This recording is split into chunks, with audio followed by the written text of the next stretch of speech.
It's January 2nd. Your gym is running a promotion. Free first week, half off your first month, no sign up fee this weekend only. Your inbox is full. Your intro classes are packed. The energy is high and your numbers are looking great. But Byron Sharp would want to talk to you about what happens come February 1st. This is chapter 10. Let's get into it. The conventional wisdom on price promotions in the fitness industry is built on a logic that sounds reasonable. Lower the barrier to entry via the price, and more people will come through the door. More people coming through the door means more trials. More trials means more conversions. More conversions means more numbers. And more numbers means growth, logically.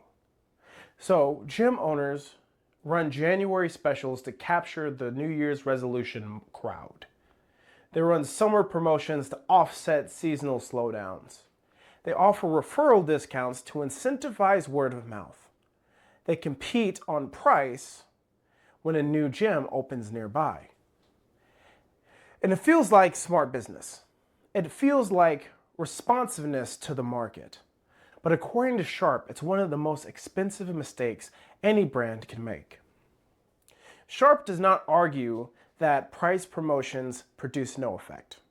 They do produce an effect. Sales volume goes up during the promotion period, and sometimes significantly up. But what happens when the promotion ends? He writes, price promotions mostly attract people who are already going to buy, or people who are highly price sensitive and will leave when the price returns to normal. They rarely convert light buyers into loyal customers. The buyers who respond most strongly to a discount are the buyers who are primarily motivated by price in the first place. They are not future loyal members. They are customers that are going to leave. They come because the deal was attractive, not because they believed in what the product would do for their life. And when the price promotion returns to its normal level, those buyers are no longer incentivized to stay. They will either pay more for the service that they have already bought because of the discount, or they can leave. And statistically, most of them will leave. Price promotions spike volume in the short term without causing long-term penetration. They attract the buyers least likely to stay without getting long-term growth. Now let me make this specific because the fitness industry runs this play every single year without stopping to examine what it actually costs. Now, imagine it's January. The New Year's resolution crowd is ready. People are motivated and they're looking for a gym. The marketing is working. You run a price promotion to capture as many of them as possible, with half off the first month. And here's what that actually does. You have acquired a group of members whose primary motivation was joining for the price, not for the training. You've established a reference price in their minds which is lower than the actual rate. Come February, just as they're losing momentum, you are going to raise the price back to normal. And if you hold the discount, you are now coaching your January members at a margin that does not sustain the business. Does that make sense? If you continue the price promotion, you're undercutting your own business. And those members that have the deal that the regulars don't is going to cause a culture problem inside of the gym because they don't think the same way. They don't have the same commitment to the result that people who believe in CrossFit do. Now, if you return to full price in February, you're asking the people who joined because of the deal to now pay more for something that they have not fully committed to. And as a result, most of them will give up the commitment. And you will spend marketing dollars trying to replace them while simultaneously dealing with the price expectation that you set in the market. And that price that you set undermines your gym's value. I'm saying again, price promotions are short-term gain at the cost of long-term commitment. You are therefore losing twice. Once up front, when you use the acquired price that motivated price-sensitive buyers at below market rates, and then again on the back end when they leave and you are trying to replace them. Sharp's data makes the case against price promotion broadly. And I'm going to make that a little bit more specific for the CrossFit context. This is my opinion. Take it or leave it. CrossFit gyms should never run price promotions. Not for January, not for summer, not for a new location opening, not to compete with anyone down the street. And here's why.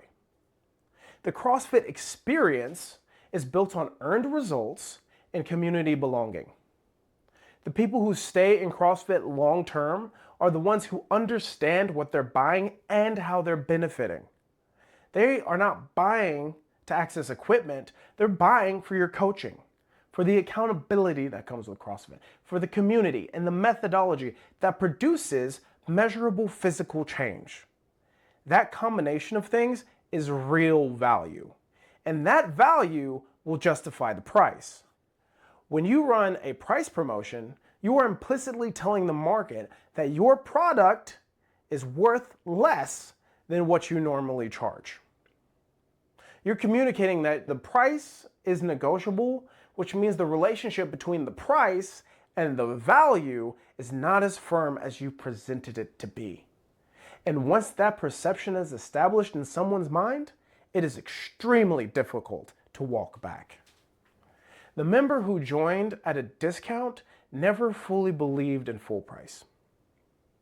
And the member who is already paying full price, who knows that you're willing to charge less for somebody else, is going to undermine your culture.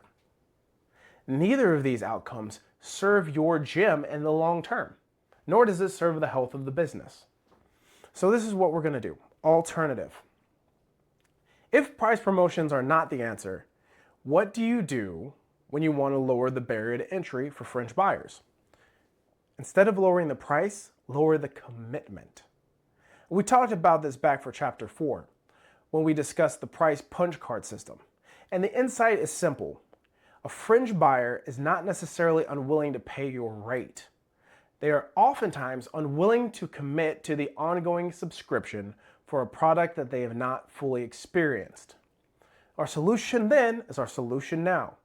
Get a punch card, like a 10-class punch card that's full price per class, no discounts.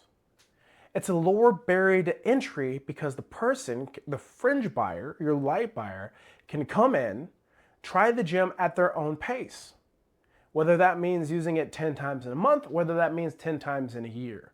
You still get the money because you sell them the card up front. And the price per class can be the same as a subscription.